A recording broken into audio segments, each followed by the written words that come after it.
Ladies and gentlemen, our afternoon panel addresses a very important topic.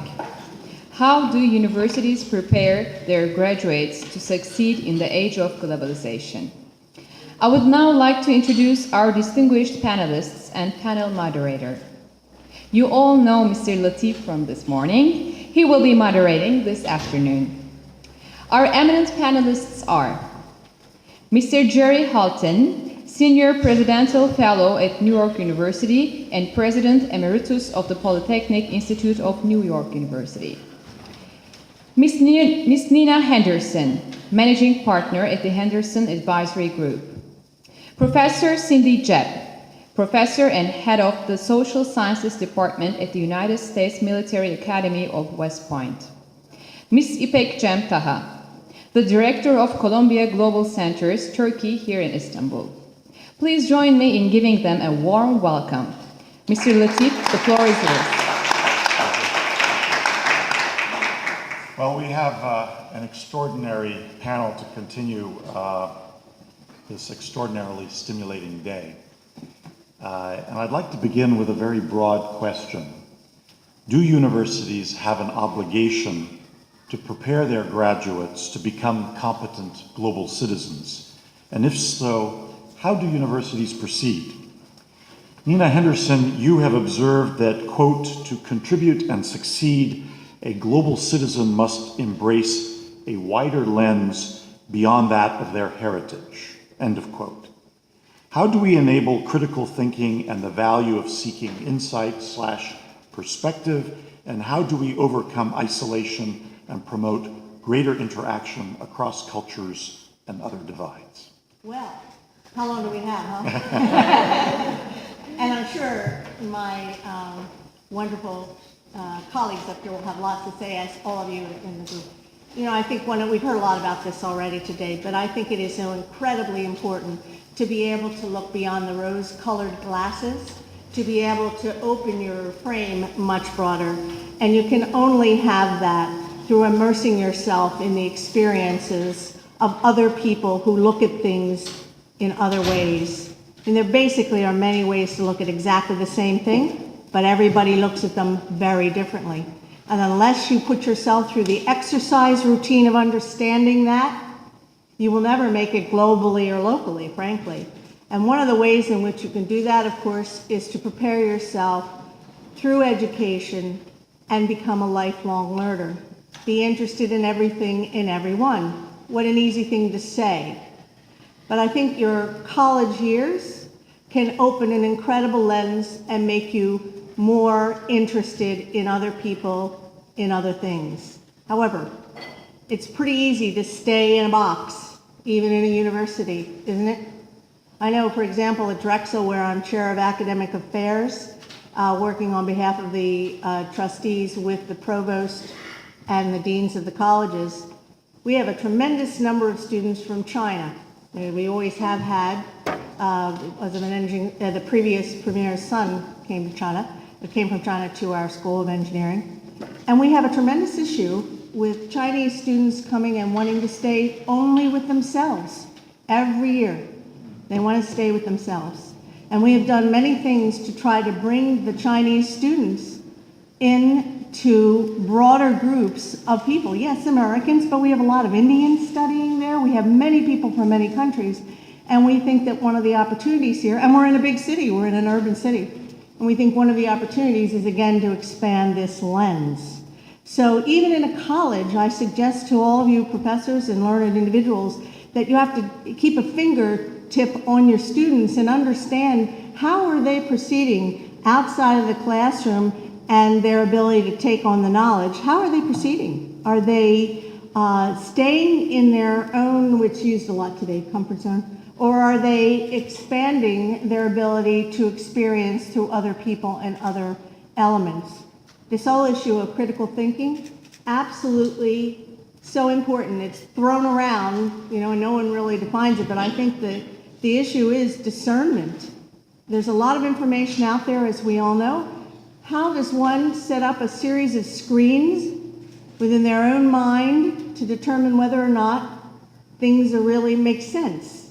Things connect, things really point to a way forward or to a way to examine something. You don't always have to take the same exact opinion of other people, but you have to be willing to welcome that other opinion. I don't think that can happen without the ability to critically analyze and think, and I think education provides the foundation for that. The more encouragement for debate, discussion, exchange. And I know my colleagues have a lot to say on this too, so I'm not going to go on other than to say there's a lot of technology out there right now, and we know that, let's just take Facebook, Twitter, Instagram, etc. The problem is we're communicating. We think we're communicating, we're not communicating. We are communicating out. But communication is really the exchange between people, understanding what it means when I look you in the eye, when I move my shoulder towards you. If one doesn't exercise the ability to understand the completeness of communication, we will lose that practice and we will lose tremendous ability to understand and look through a different lens, and then therefore not have the ability to even learn how to critically think. So I always leave students that I have the wonderful opportunity to speak with, I always say, here's a suggestion every day. Look up from your gadget. Look up. Treat it like an exercise, like you go to the gym. Look up. Watch other people around you. I'm not telling you to throw the equipment away. We all need it. But look up. I'm sure everybody else has some other ideas. So. Okay. Well, without question, learning to live with our deepest differences is critical within pluralistic societies. Jerry Halton, you have commented that, quote, as the world shrinks due to communications technology, we are finding it more and more difficult for people of different cultures and values to live close to each other.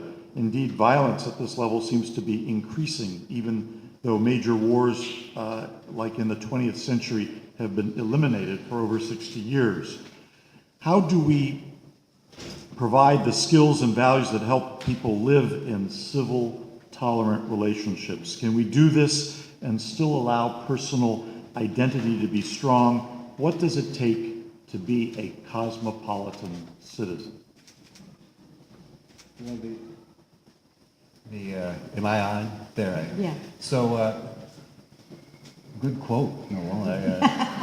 Did you get it? I hope I said that. I know, thank you. What's interesting, as a former Undersecretary of the Navy, I spent a lot of time in my younger life thinking about how to make war or how to make the world more stable through the use of force. But you begin to conclude in that role that it's probably impossible to spend enough on defense and spend enough on force to truly make a stable world, and plus it would be a world you wouldn't really want to live in anyway. So you begin to move more towards the power of education. A friend of mine in Washington says talent is the oil of the 21st century. So in many ways, talent, our ability to create bright brains is my first key. I pick up on what Nina said about a wider lens, an ability to look up. We found two things that really count. One is empathy, self-awareness and empathy. More and more we're discovering students that can do really well have an empathetic quality that lets them understand the other. And then they're quite self-aware. They sort of go together, as you know. And then the question is, well, how do you do that? And of course, you heard John Sexton this morning describe the way NYU's attempting to do that, which is send our students abroad, send them into situations in which you're fully engaged with the other. We say to our students, if you want to see people just like you, don't come to NYU. Go someplace else. If you want to see a myriad of others, then come to NYU. So that's the first skill. The second one is ability to take risk, to be innovative, to understand risk, both to take it but also to evaluate it. That leads to the ability to create. And the ability to create then leads again to this sort of self-confidence that I am capable of taking care of myself. I am capable of being an actor in the world who will survive. I can shift as the economy shifts. I can change careers when I'm 50 or maybe again when I'm 70. And I've got that confidence. So I would add to what Nina described, which I think is really important. this idea of empathy and ability to take risk. But the other thing I'd say is, for us that run universities, you need to ask the question, well, does my university epitomize this value that I say I'm teaching you as a student? Yeah. So there's an interesting tension it creates, because the extent the university focuses in on itself, then the student says, well, wow, is that the value of life, to focus in on yourself, when we're saying, no, you're going to be a global citizen, a cosmopolitan person? So I would challenge universities, as we've challenged New York University, get out into the world. It's not always easy. I mean, you saw NYU we were pilloried by the New York Times for a few laborers in Abu Dhabi who were not compensated fairly. We said we would rectify it. It had enormous negative consequence, and yet we said it's important enough that we be there in order to bring Abu Dhabi and the UAE forward with us. And the same goes for China. I know I'll be criticized. The next time I seek an appointment in the Pentagon, I'll be criticized for how often I've engaged with Chinese leaders. Who are you, Jerry? Are you an American or are you a Chinese? Well, I'm a global citizen, and you need to be able to take that risk. So I think universities more and more are called upon themselves to say, we'll be out there and engaged. And then their students look at you and say, well, you do believe in what you teach. Thank you. Cindy Jebb, how has the curriculum evolved, especially since 9/11, to produce critical, empathetic thinkers who are self-aware and cross-culturally competent? Thank you for that question. And I would like to just take a moment just to thank Boğaziçi University and Noel Latif, as well as President Barbara Sulu, for having this phenomenal opportunity. And I remember what you just said at lunch, to have an opportunity at a conference to provide time and space to think about what's really important. When the day-to-day urgent, sometimes we lose what's really important and how we want to contribute. So I just thank you for this opportunity. I think before I get to the curriculum and how it's evolved, I think it's important to maybe just lay out a little bit on how we're thinking about globalization and what that means for our graduates. And I think just to lay a little context, our graduates at West Point, I should also say that everything I say is only my opinion. It does not represent the United States, Department of Defense, West Point, or my mother. So just me. But let me just give you just sort of context, and then maybe why we look at the environment the way we do and how that then relates to the curriculum. But at West Point, our mission is to educate, train, and inspire leaders of character. And when they graduate, they not only have a Bachelor of Science, and I'll get to the curriculum, it's really a liberal arts degree, but we call it a Bachelor of Science, and they're commissioned as lieutenants. In fact, my son graduated 2 years ago and is now a lieutenant at Fort Lewis, Washington. But I want to get back to the educate, train, and inspire, because I think in terms of what we do is more about developing people. And I think all institutions of higher learning, it's educate, but even developing the human being, developing people. And why that's so important. We do it across 3 pillars: academically, which I'll talk to, physically, which, as I was hearing the discussion about a 3-year or 4-year institution, I'm also the faculty athletic rep in the United States. Of course, our college sports are so important, so going to 4 years, I don't know how the NCAA would react. But also across the military pillar. Within, I'll call it a cloud, a weather of moral ethical framework. And that's really, really important as we develop people, that they also get that moral ethical infusion, if you will, inculcation, because we also bring folks from all walks of life into the academy, and to make sure that we're all internalizing the values of the profession, that they will continue, right, as touchstones throughout a career. So those are the folks we're developing, who are going to be lieutenants, and we're putting them in an environment. When we talk about globalization, I think back to an op-ed from the New York Times that said, what globalization means is that the world's not just complicated, it's complex. And what does that mean? The pace of change is so rapid, and we're really all connected. And when you think about that, the connections mean that what happens across the world matters because of those connections, and we must pay attention. And so for us, this notion that we can have the luxury to have binary thinking, the we, they, us, them, peacekeeping, counterterrorism, military, non-military. We can't afford to do that anymore because we miss really opportunities and we miss the nuances that could really be dangerous if we don't understand it. So we're really in the business of producing strategic thinkers. And when we think of strategic thinkers, those are folks who are critical thinkers, creative thinkers, holistic thinkers, empathetic thinkers, and people who can be forward-thinking. So it's not just about solving problems, but anticipating new problem sets, if you will, and I think that's even more important. And when we talk about this notion of, I like the notion of self-awareness, because when you study other people and have an opportunity to do cultural immersion, I'm going to get to the curriculum, why that's so important, that we have those experiential opportunities where cadets, and we have cadets now doing semester abroads, which is something I think when I was going through the academy was unheard of. Everyone would have been so excited to be away from the academy for different reasons.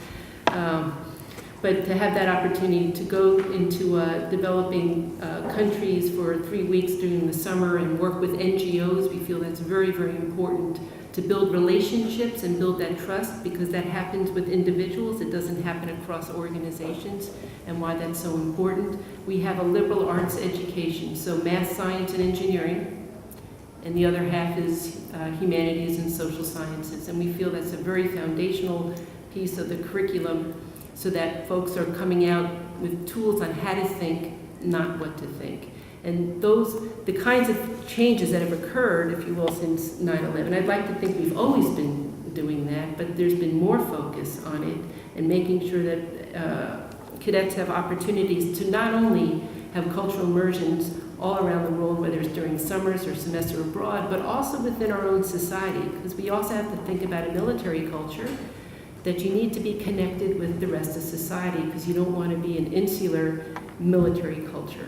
And so we do a lot of outreach. We make sure we are going, in fact, Noel invites us all the time to New York City to make sure we have opportunities there, but very, very critical to have those opportunities. We've also included the growth of centers, which really I think have been an engine of research that we've been able to take an innovation and plug back into the curriculum. So for example, in my department, we have the Combating Terrorism Center, which has brought in great minds from the practitioner world, the academic world, private sector world, policymakers, etc., to get the different perspectives on a very important problem.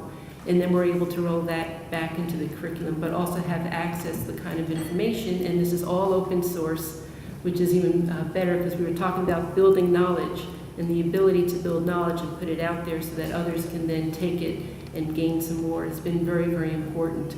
And I'll just end with just 2 more things as we think about the curriculum. But in this age of globalization, I think the way we think about security has changed. So I go back to, Jerry, what you said.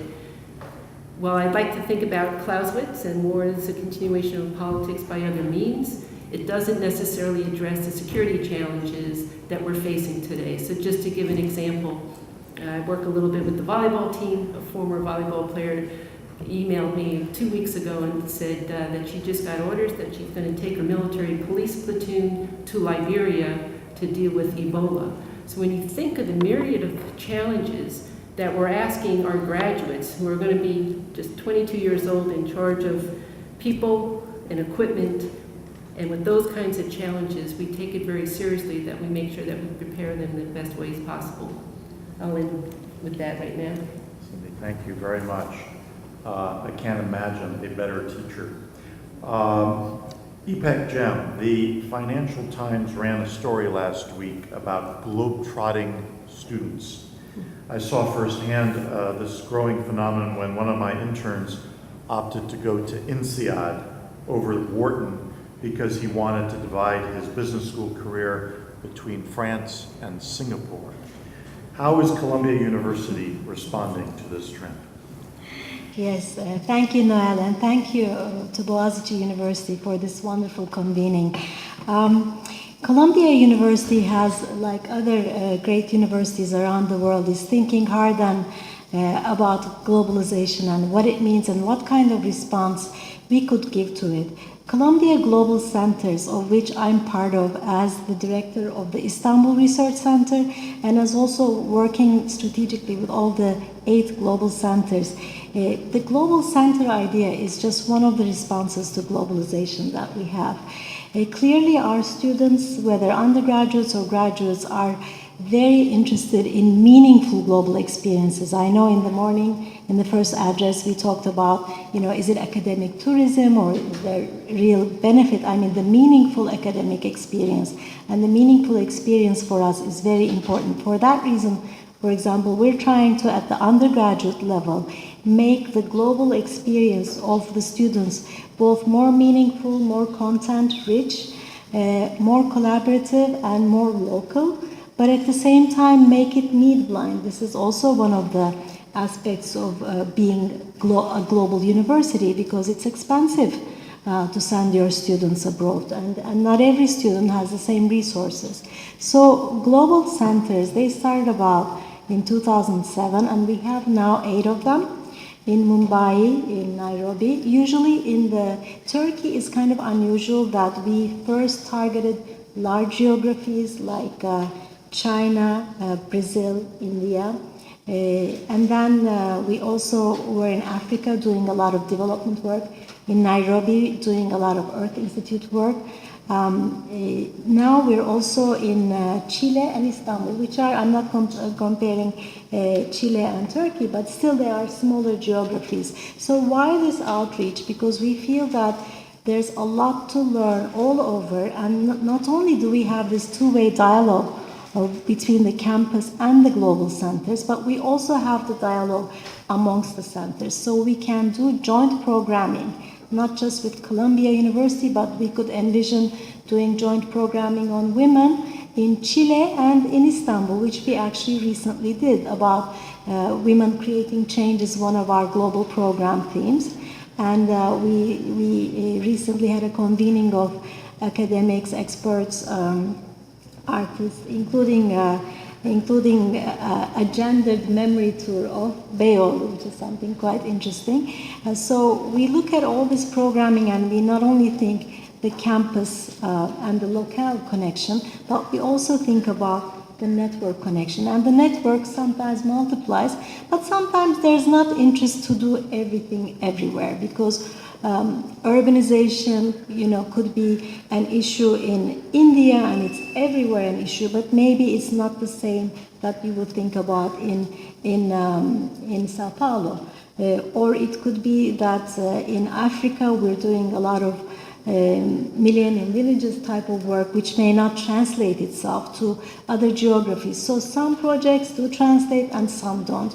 So the undergraduate experience is one experience, and then we work with the myriad of graduate schools which have different expectations. As you know, business school students are very, just like you said, very well versed in what they want to achieve and what that investment of their time will get back for them.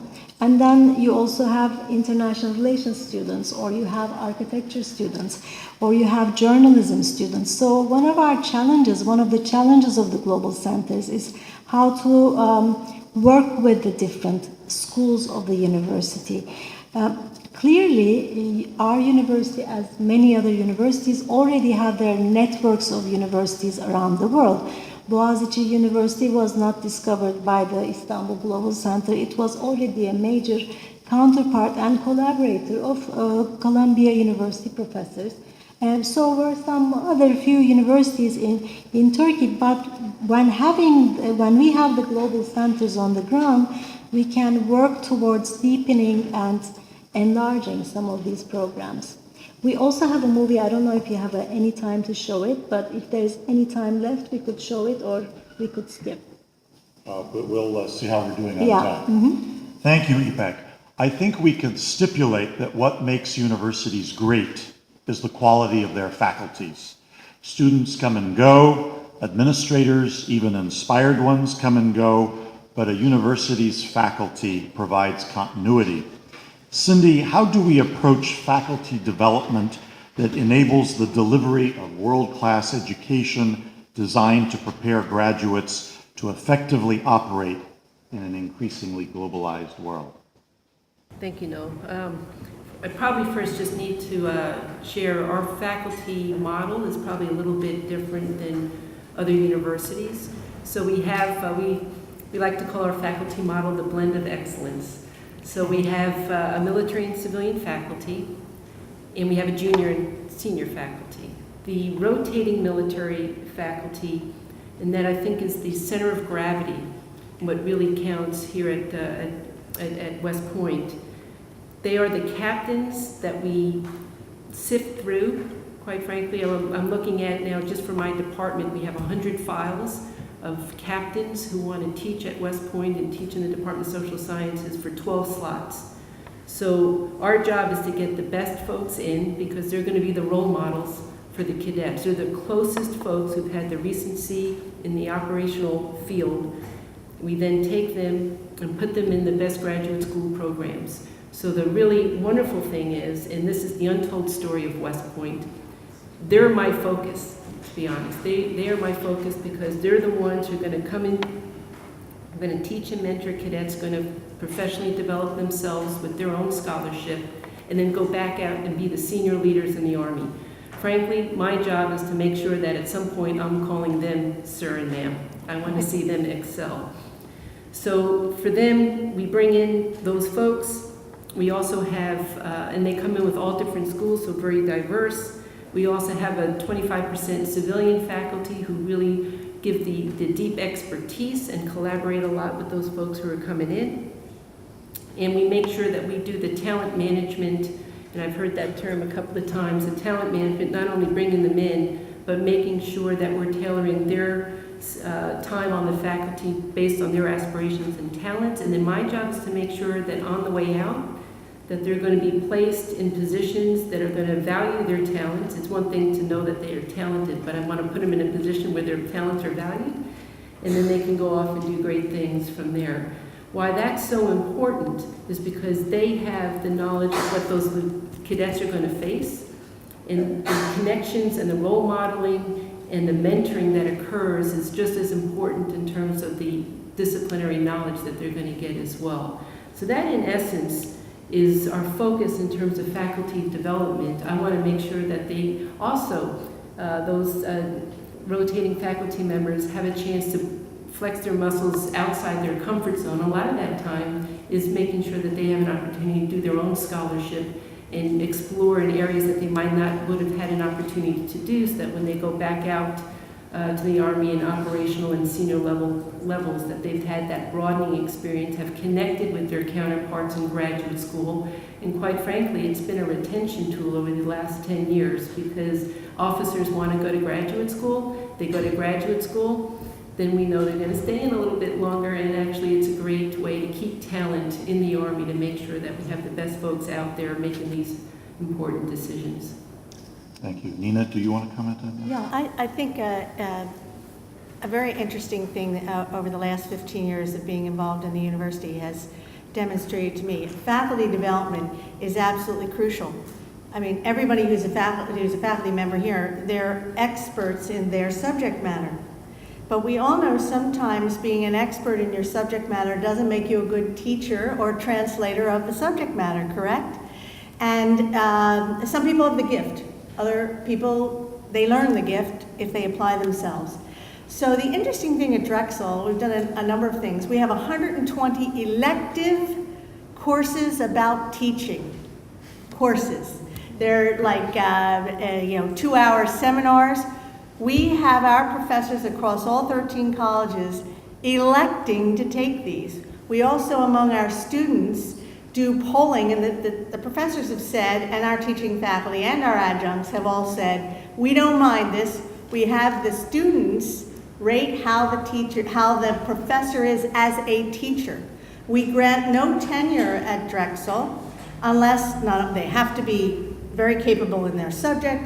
They have to have done research, and research differs by particular area of expertise. But there's also a big section about how good they are as teachers translating the information. So it's been amazing to us that so many of these professors who have very big schedules are also willing to continue to encourage themselves in teaching how to teach, how to transmit their knowledge. The second thing that's interesting, and this will come as no news to all of you who are seeing many waves of students come through, students change, don't they? And the world changes, and how they teach themselves and how they take in information changes. So, at Drexel, which has been a wired campus since 1972, and because we have a huge computer information systems college and informatics now as well, across all of the areas, people have been very interested in technology, and we've always been out in front of that. Well, our students, of course, now, they've all grown up, but I mean, they don't know what a dial tone telephone is. You know, they don't even know, lots of places, they don't know what a television is because they're seeing everything on their laptop or on their tablet or on their tiny little phone. And the fact of the matter is, the way they receive information, as we all know, has changed quite dramatically. And in fact, while they like lectures and while they like communication and one-on-one argument, they do, I've seen them in the classrooms, they're excited. They also want to go up to the dorm at night and they want to take the same stuff online. They do not want to always be receiving the information in the same manner. We have done an entire syllabus for the last 6 years to make sure that our professors are able to deliver education online. And this is real time. Our technology is that it's real time, so you're actually experiencing the lecture. But it's different to be talking out without a group of people sitting in front of you. And we've tried to help them be really great at that so that we can have it match what the students are used to. Now, I'm not talking about, we also have a very large Drexel e-learning where you can get certificates and a graduate degree online. But I'm talking about actually students who have paid to come to campus. They expect to be able to receive things online. And our professors, again, I congratulate them. I mean, some of them are incredible. They are really making certain they understand how to transmit in a new manner. So I think it's, you know, just an interesting thing from my observation, Noel. Thank you, Nina. Jerry, do you want to comment on faculty development? Just as someone who came late to academia in the last 15 years, I was struck by one thing, which was how much faculty resisted what I would call the simple elements that we would call quality control and the evidence of others about their performance. So I have 2 or 3 insights from my life in this. One was, so I told my recruiters for the university, recruit me the brightest, most audacious set of students you can, because I want them to confront this faculty and say, I expect more. I expect you to know about what's going on in the whole world and give it to me. So that'd be one. 2 is push them out of the nest. Find research in some other part of the world. Get them out into the community. Tell them to sign up with the local mayor and invent the best way to do information technology if they're an engineer. So essentially get them to live the life that they're telling their students are going to live. And finally, I think Nina's led the way, and Drexel's done a good job of leading the way on this, but the business model of university is going to change in the next 10 years. And for 2 or 3 reasons. One is it's gotten far too expensive. 2, all these young people growing up on technology are going to say, why am I still learning with a blackboard and a professor talking to me when I can learn many other ways? And 3, the biggest one I believe, and this is more of a case of ethical issue, the justice of it, we can't educate the millions of people in this world who deserve to be educated if we use this current labor-intensive model. And essentially we're saying excellence is so good that we'll deny you an education completely because you can't get a Harvard or a Yale or an NYU or a Middlebury education. That's not fair to a lot of the world, and we need to develop a new way, and I think it will be developed. $900 billion was invested last year, $900 million was invested from the venture community to create new ways of educating using technology. Some of these are going to be powerful, quality, dynamite ways to educate young people. And when they arrive on the scene, the business model will change. That will also change faculty behavior.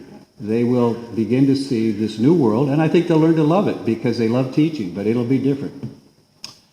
Thank you, Jerry. The whole world seems to agree that creativity and innovation are essential to almost every university graduate. That's easy to say and harder to do. What have you seen that excites young people and makes them truly innovative and creative? Maybe I can start with Jerry on that. I know it is, but, well, you go from small ideas to profound ideas. I mean, small ideas is some of what I just said. Get bright students, then push them out into doing things. So we took our engineering school and created 2 or 3 business incubators right around the school and got venture capitalists to come in and basically challenged our students, invent something from day one. In fact, told them, you will invent something before you leave. That's our goal. So there's a way. It's just get their hands dirty, get them in the middle of it, teach them the skills to do it, and make it happen. I think there's more profound ways, which is create an environment which is an exciting place to be, get faculty who pull students out of their comfort zone, lead them into the future. I think the third is, if you can do it, and you can do it here, which is be in a city like New York City or Istanbul, which is an exciting place to be, and keep that city's excitement alive. I mean, make it happen more. I met a young man here in Istanbul who's creating a new set of incubator innovation spaces in an industrial area. Well, team up with him. He's an NYU grad and love to team up with you. And then your students have a place to go and do these exciting things. But I think the big profound reason to find the answer to this is we're going to live long enough in this future life as we get healthier. We're going to be taken on by machines, which are getting very smart. And if you're not creative and innovative, you're going to have trouble leading a successful life in this world. And it's going to only get more intense, not less, as we move into the future. So finding ways to solve it are going to be critical. Our students are going to demand it for their sake of their future. Thank you. Cindy, do you want to comment on that? Just a couple of things when we talk about innovation. I think a big thing, and I think, Jerry, you had mentioned it earlier, is the importance of risk. And I feel like my job is to underwrite risk, to make sure that folks feel if they fail, that's okay. And that's very important. One of the things about having that junior faculty come through, although it's a churn, and we have to work very hard in terms of getting new instructor orientation, we call it, and making sure that they're set up for success, is that they bring fresh ideas. And I think I shared with a couple of you, just as an example, they can try out new courses very easily, and we had and make partnerships with society and private sector to also infuse some of those ideas. And we've created this course, and it was a junior faculty member who created it, called Winning the Peace, where she wanted to make sure that she was bringing into a syllabus all those intellectual tools that she felt young officers needed before they graduated. And as we were looking for a place to do a capstone exercise, and I'm from New York City, so it didn't occur to me to go to Jersey City, although I had that's a New York, New Jersey joke. It's across the river. It's across the river. But I had a detective call me from Jersey City. He was the father of one of my former students, and said, bring everybody to Journal Square in Jersey City and we'll take care of you. And for 10 years now, and it's been one of these courses that keeps on giving, we've had great ties with the religious and community leaders in Jersey City, and we spend a couple of days, we sleep in the mosque, we go to the Coptic Christian church, we go to the synagogue, we go to the Gospel church, the Presbyterian church, the Hindu community, etc. And the cadets are there to try and explore what makes a multinational, multi-ethnic society work. Well, what's happened over time is that the police have been involved. They've gotten to learn more about the communities. There's been a great relationships that have been developed. It got picked up by international CNN. We've had Iraqi delegations come to talk to the faculty and the religious leaders. So I think it's, we like to hire hard and manage easy. It's sort of our tagline, and by that way you're able to develop trust and be able to let folks really flex their muscles. So I think that really has added to this notion of how do you give the people the freedom to innovate. Jerry alluded to cities, and modern cities are now responsible for nearly 70% of harmful greenhouse gases. As they morph into megacities over the next few decades, Their carbon output is predicted to double from today's levels. If we are to decarbonize our energy supply, innovation will be critical. How hopeful are you? I think I'm going to direct this question initially to Nina, since she served on the Shell board, that we will be up to this challenge. Well, first of all, let me take my disclaimer. Anything I say here is just my personal opinion. It has nothing to do with any company I mentioned. I served on the Shell board, integrated energy company, for 9 years. I now serve on Wilder Energy, which is coal mining, not for thermal, but for making steel. So energy is, and Drexel is a big water school, and electrical and environmental engineering, plus others. So this is an arena that really is very interesting to me. Now, this is not new news that citizenry is moving to cities. We only have to fly over Mexico City, Sao Paulo, and you name it, we can go on, I'm just using those, to see the lights go for miles and miles and miles and miles and miles, 35 minutes before you even start your approach, the lights are on. So most of that cobbled off of not real electricity support systems for them. Anyway, so we're all moving closer and closer together, creating all sorts of heat. We also are improving, if I take a little of my legacy industry, food. We also are improving our access to food and protein. And with protein means more animals feeding off the field. One of the worst polluting situations, as we all know, is methane. This is a very, carbon dioxide is terrible, but methane is a very serious situation and hard to get rid of it. As more and more of us become meat eaters, as the world expands that, and who is the Western world to say that you can't have that? We become adding to this whole situation of the bloom in hothouse situations for problems in terms of our overall worth of our world. Now, it's interesting, we're talking about globalization here. We're encouraging students and professors to get out, touch, etc. Have we ever thought about our individual carbon footprint? Every time we get on an airplane, I think of myself, and I think I'm probably one of the worst polluters that ever came down the pike. I do more long distance traveling, and I'm not talking about for social reasons, I'm talking about for work.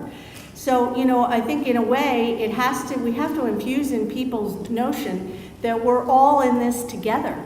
And and I don't mean kumbaya and singing around the campfire, but we do have to all start to think about how we manage in big cities. How do we create more green spaces in big cities? How do we are we willing to live with reduced levels of air conditioning? I'm making simple things there.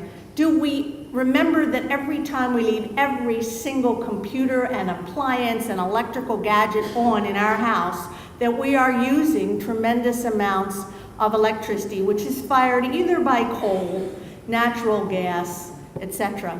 All of these things are pollutants. We are the ones that are creating the pollution. So it is a matter of sort of bringing people together and educating people on these realities. We have a tremendous lack of education. We have states like California banning, and many others, banning plastic bags. This has happened in Europe and so on and so forth. Plastic bags actually in a buried dump situation, they last for a while, but they're inert. You put paper down there and that creates more gases. So in a way, again, education is important so people can connect dots. You have a tremendous ability to widen the lens, I'll go back, so that people have a sense of what's happening. So I think it has to get back, Noel, to individual sense of this. But we do have the issue of developing countries. And we have the Western world, Turkey, we all have refrigerators. Who's to say that everybody in China can't have a refrigerator? And each one of these things that we plug in and we put Freon in adds to the bloom. So I guess I'm almost religious about this in terms of trying to get it back to individuals and educating people so they understand what they themselves are doing, and then it agglomerates into the big city. Thank you. Jerry, are NYU Poly students learning what it takes to build smart, innovative, sustainable cities? what would you add to education that helps meet the urbanization challenge? Well, I agree with your statistics and with Nina's thoughts about the sustainability issue. We've done 2 or 3 things. One is we've created a new Center for Urban Science and Progress, we call it. You can look at it on the web, but it's essentially looking at big data and the urban environment, how to increase the number of sensors in cities so you know what's going on, and then use that data to manage traffic flow, manage health, manage education.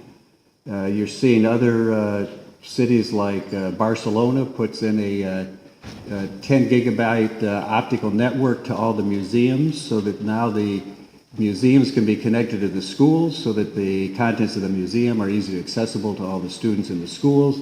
So you have ways that we're showing our students how to be creative, how to be innovative using technology. I do think that a good bit of this, technology can play a big role in this. I do think, though, that it's got much more to do than technology. It's how to have people feel engaged and create innovative cities that are exciting to live in.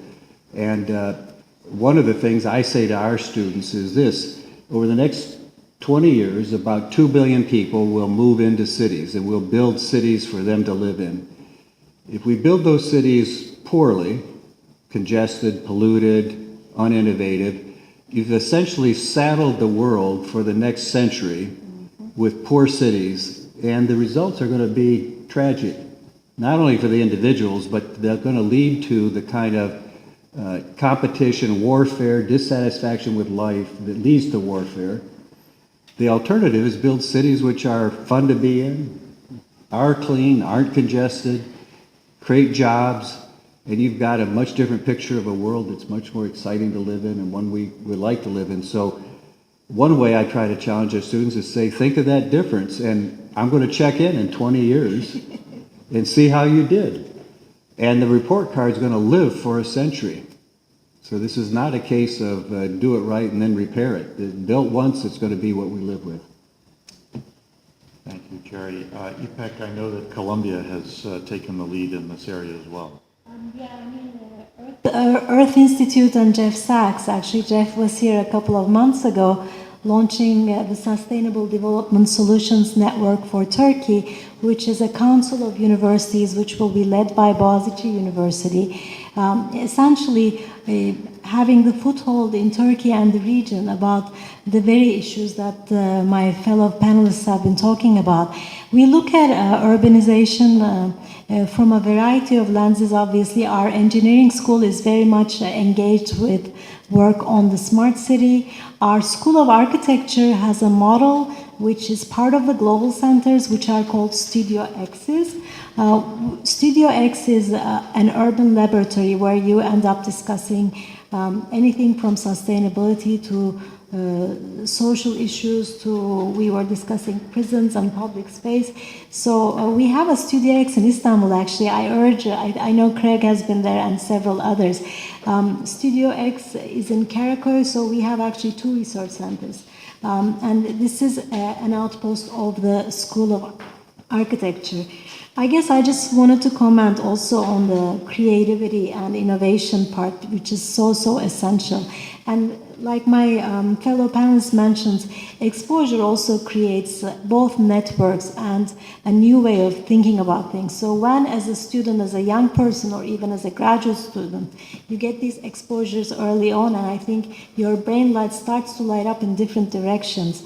And especially you make the necessary contacts in the future because it's a globally networked society. So your business will no longer just be in Turkey. It will be connected with China maybe, or the US, or somewhere in Philadelphia maybe. So I think I just wanted to mention that this is another thing we're looking at. We have also formed an incubation center in New York. And we're thinking now about bringing small incubation centers into the global centers themselves, or in alliance with some local institutions that pay homage to this. Thank you. Well, before we open this discussion to the audience, we may have a few minutes to show your video. I don't know, it's up to the crowd. Would you like to see what Yeah. Columbia is doing around the world? We've heard extensively about what NYU is doing, the other important university in our great city of New Maybe York. a couple of minutes. Okay. Yeah. Yeah. How do we do that? Just, We snap our fingers. just to show the case study.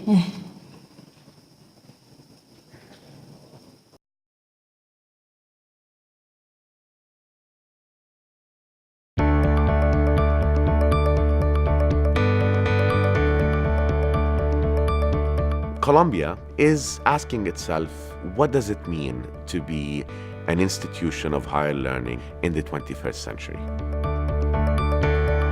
What do we do in order to leverage the opportunities that the world is presenting to us? What do we do as a university that is committed to global education and helping address global challenges?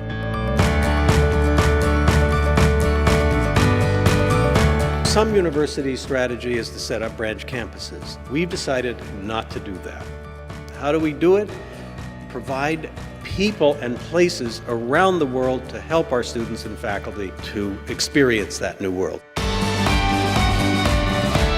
The global centers are an outgrowth of a great vision of our president, Lee Bollinger, who came to the conclusion that we needed to and we wanted to be out there in the world, engaged in a real sense.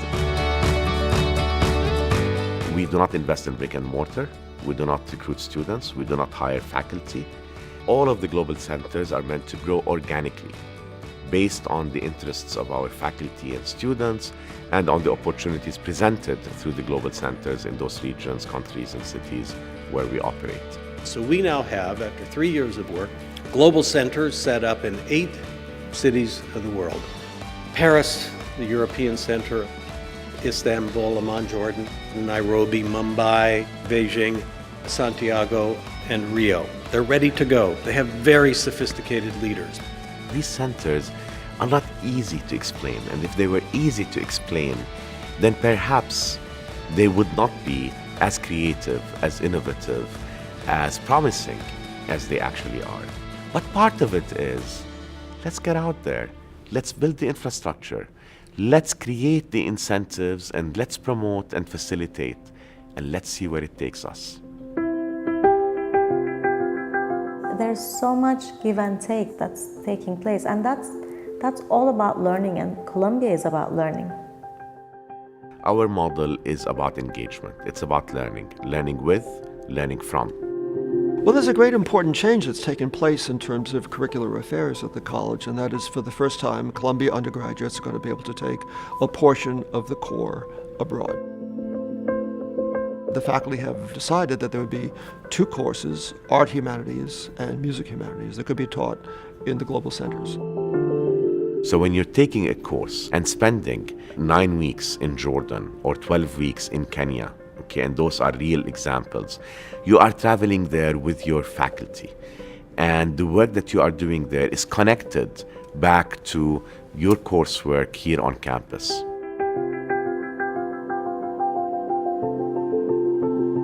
My question is, I know the Santiago and Rio de Janeiro centers work with regional issues, but I would like to know if you work directly with the Caribbean region, or if there is a possibility. We hope there'll be more exchange of ideas, cultural dialogue, professional and cultural enrichment through this whole concept of global centers.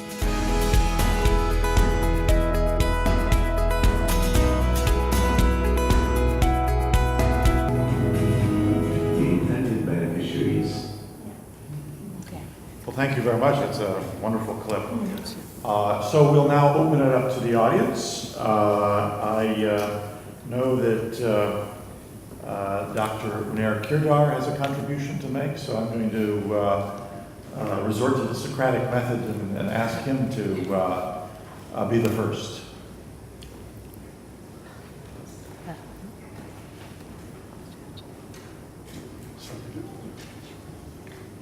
Thank you, Mr. Chairman. I have to make you a confession. When I got your email giving me the agenda of this meeting, I was very much interested with the subject of the panel. And I have asked my dear daughter, Asu, whether I will be allowed to make any comments on this subject. And she said, definitely not. You can ask questions, but no comments. You can't speak. So as she's my master, there's no other way to do it. So I thought, and after consulting with you, and knowing now from IPECTU, the best way, if you can't speak, what you do a slideshow. So the ideas which I had to comment, you will be seeing as a slideshow. And why I wanted to comment, because the subject of the whole conference, and especially of the panel, is a very, very interesting and a very timely one. And certainly we heard the views, especially from academicians and implementing people from the university side. My own humble experience is based more on thinking side and implementing side, which I have acquired nearly through 30 years at UN. And what I have reached, if I made a contribution up to now, was to advance this concept of the importance of people on every aspect. So that's the purpose. Also, I'm not speaking anymore. Please show it. Do you want to read them, Dad? Yeah. As I go through them? So what I'm giving you in 10 points, what's the globalization and higher education, and I thought that to provide it you under the 10 commandments will be the best way to summarize. The first one is the importance of the people in the education, and especially during the period of globalization. But when we speak about people, we have to really underline the importance of, especially of young people and women.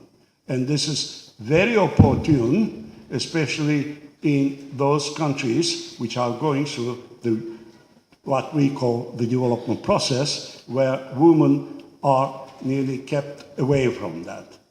The second one is to underline the importance of information revolution as compared to what the world went through the Industrial Revolution. It's a completely different new game.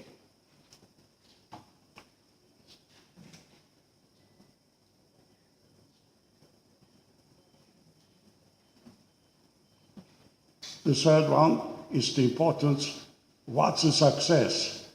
Knowledge, creativity, education, productivity, innovation, competitiveness, especially through this information area.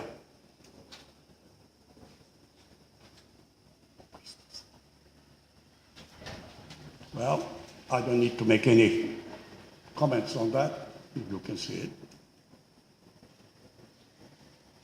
That's very important too. That's another gap which is taking place between now, between two parts of the world, those who do benefit from this digital or information revolution, and the other ones who doesn't have it. So it must be one of the primary concerns how to meet that, I mean, how to close this gap, and there are possibilities for that, and that's what personally I'm arguing. The technical cooperation which have been created and which have been implemented for the past 80 years through the UN system was one of the best means to achieve that. Unfortunately today, the programs financially and system-wide became much more weaker when we needed much more stronger.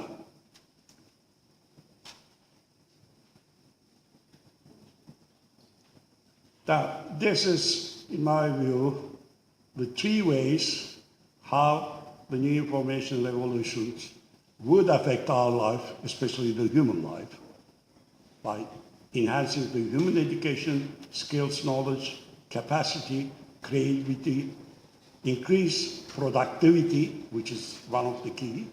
And this is, I suppose, one of the most important things, because when we look around today, or from the economic side, whether the developed or developing countries are mostly suffering to provide to the young people, to the young generation, the job. And the easiest or the less expensive area to create job is in this new area of information. It opens a wide area of job possibility. Only with an investment of $1,000, you provide to a person a computer and he has a job. When you compare to agriculture or industrialization, that type of job creates at least 3, 5, 10 times more. And that's the other thing which in developing countries we are forgetting about, namely, we forget about the science side, science development. We always consider about, so the science is really the investment for tomorrow, creating R&D, creating capacity for tomorrow. So that's what we have to take into account, I suppose.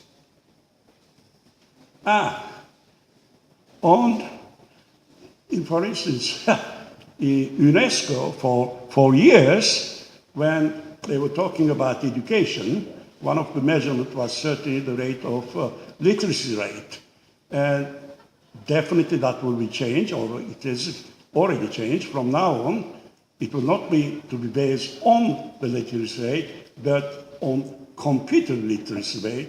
That will be the right measurement. Yes, ma'am. And that's what I was saying. Really, that's the greatest area if we want to continue the fantastic things which the world have created during the past 40 years. Continuation of the technical cooperation on this area, especially on the educational area, by utilizing all the profit, all the things which the new information age do provide. That's my own preaching, and last, my commandments. We still continuing approaching development, especially development on several countries by basic needs. If we provide a little education, a little health, we think that, oh, we have done our job. No, no, no.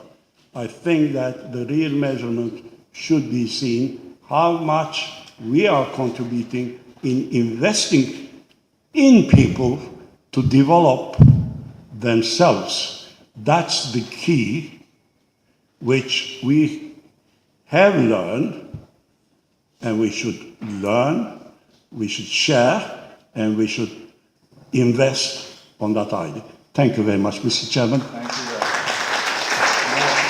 Thank you, my master. And maybe we can now open it up for questions. Sir? Good evening. I am thinking here also I think another school. One of my challenges over years, the last years, the big rival of me in the classroom, those cell phones. And in one of my classes, I was always catching this guy sending SMS messages. And one break, he came with a girl. And he said, "Professor, let me introduce my girlfriend. She's the one that I was sending all those SMS. Look at her, isn't she?" And I asked her, "What are you doing?" And she said, "I am a student at engineering school. What is your grade point average?" She said, 3.85.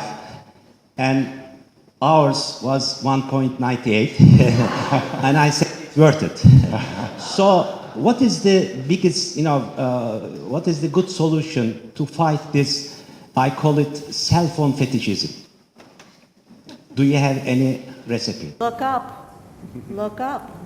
Yeah, I mean, we've been talking all day about globalization, which is probably the overused word of the 2010s, which we're now in the 14, as was creativity in 1970, as was enterprise resource management, as was in 1980. So we're overusing this word. You left out synergy. Yeah, you're losing everything here. So we're just taking these words and not making them real. I think one of the things is we have to realize what happens to these students after they go out. We have them for a very brief period of time, really, when you think about it. 4 years, we give them a lot of information. We hopefully expose them to the full campus life. We hopefully allow them to use everything the school has to offer, including the international opportunities, etc. But really, in the end, when they get out in the real world, everything changes. Everything changes. And if they can leave university with the ability to understand the value in flexibility, in being able to say, well, it's not exactly what I wanted right now, but I'll learn something from this new experience. If you can teach them or give them the willingness to experiment, to take on new challenges, to go into new settings, they will succeed. But they will not succeed if they go out with a regimented idea of how they're going to succeed. They're going to fail on that because it doesn't work like that. They get deposited 1 week in China for a year and a half working in a manufacturing facility, let's say. Then they're moved back to headquarters, to pick a place, and that's headquarters, and they're put in a functional job. The real world works like that. They have to be able to step up to the plate, recognize that it's a learning opportunity, and just because it isn't what they envisioned, it doesn't mean it isn't any less worthwhile. And I think you all have the most wonderful opportunity to explain to people and to give them that chance to say, wow, I'll give this a chance. I'll look at it. And I think that's really important for students going forward. So, okay, so they're looking down a lot in your class.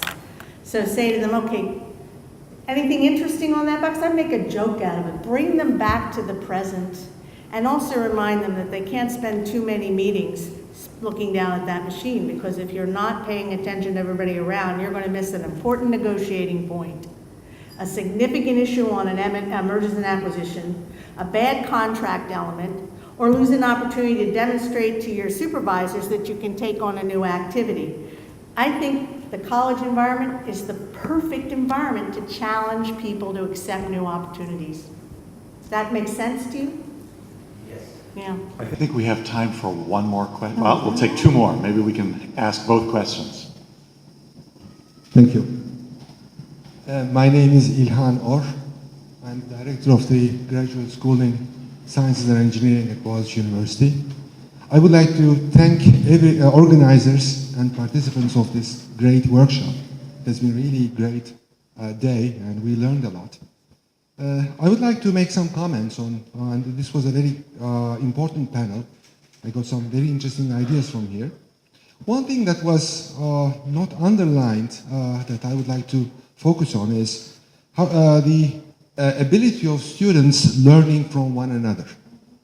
And this is, that great campus over there is, I think, it was Boğaziçi's largest classroom.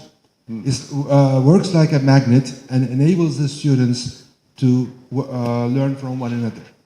Now, the reason I'm underlining this, because we talked about technology and internet and online education, and these are kind of counter to this idea. I'm not saying that technology is not important, but we should always emphasize the importance of this students learning from one another. And I think globalization has the great potential in this aspect.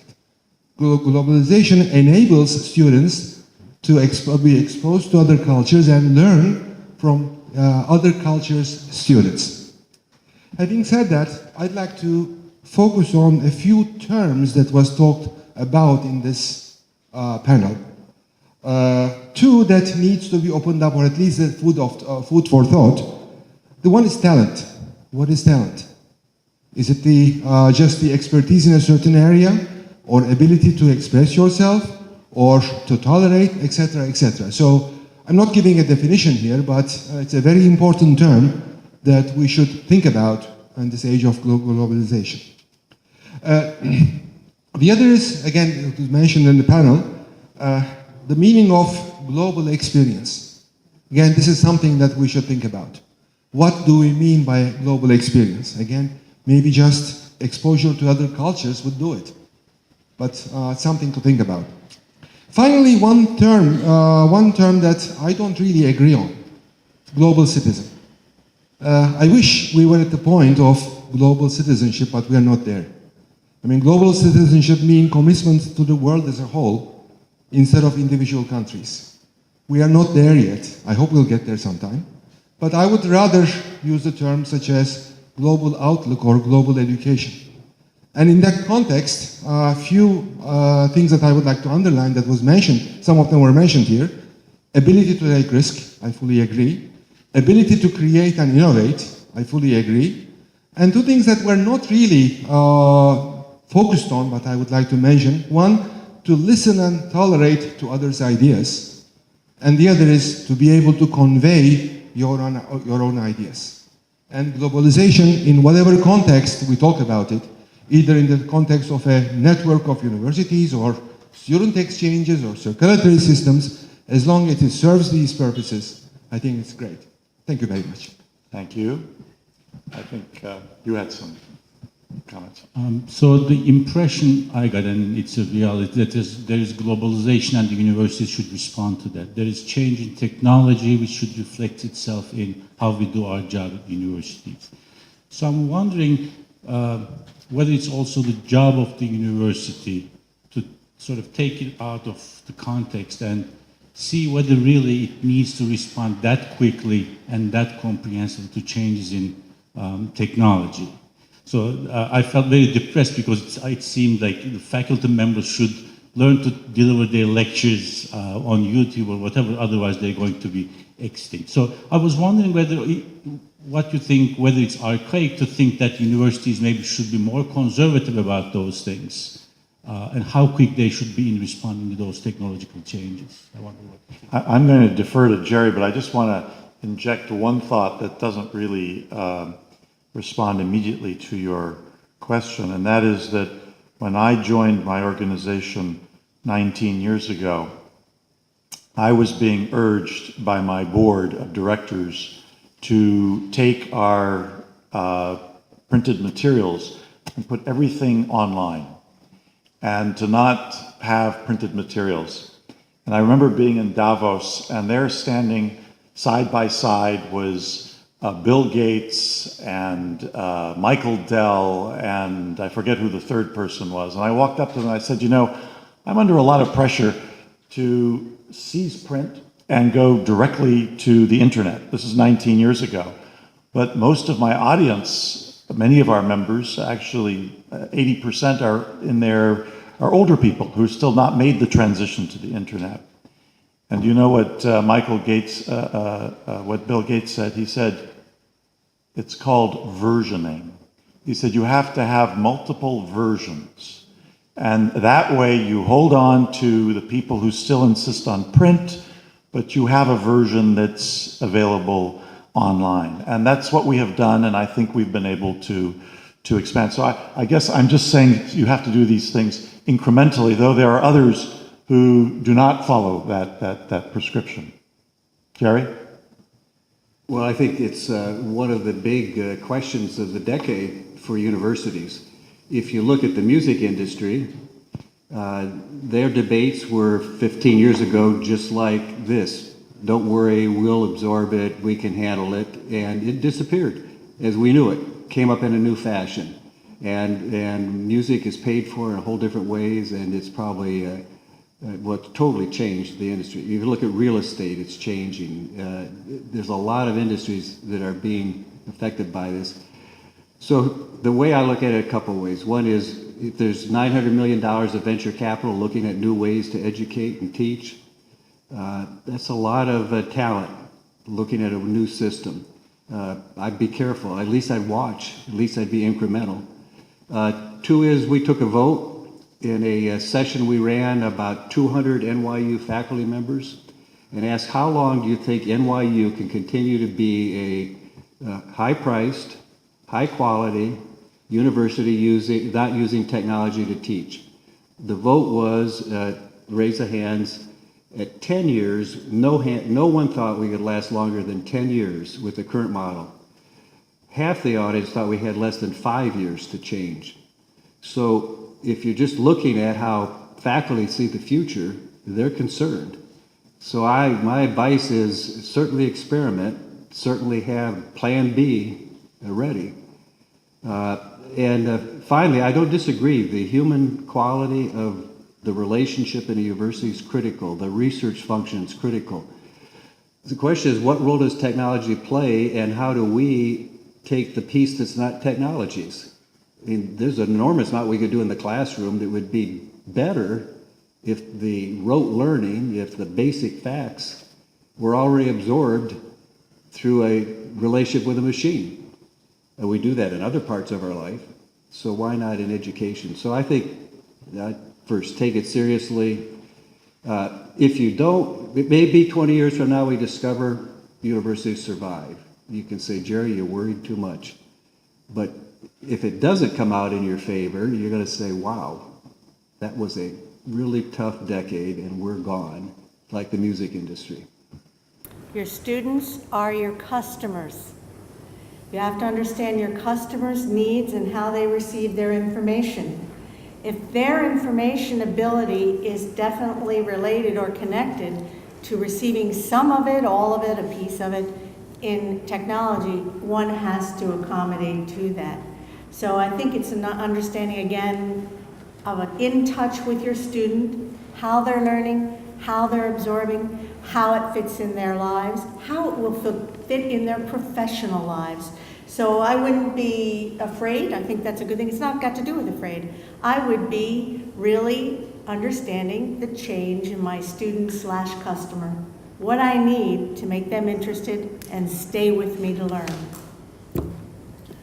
So I would agree with what my fellow panelists have talked about. I would also say that the center of gravity, when we're talking about human development, are those human connections, the engagement, the looking in the eye, the body movement, etc., that needs to not be lost as we're thinking about technology. Technology should not drive us. We should use the technology to help us be better educators and to make sure that our students are getting what they need to learn. I'll just end with the motto of my department is Humani Nihil Alienum, Latin for anything of the human condition is not alien to us.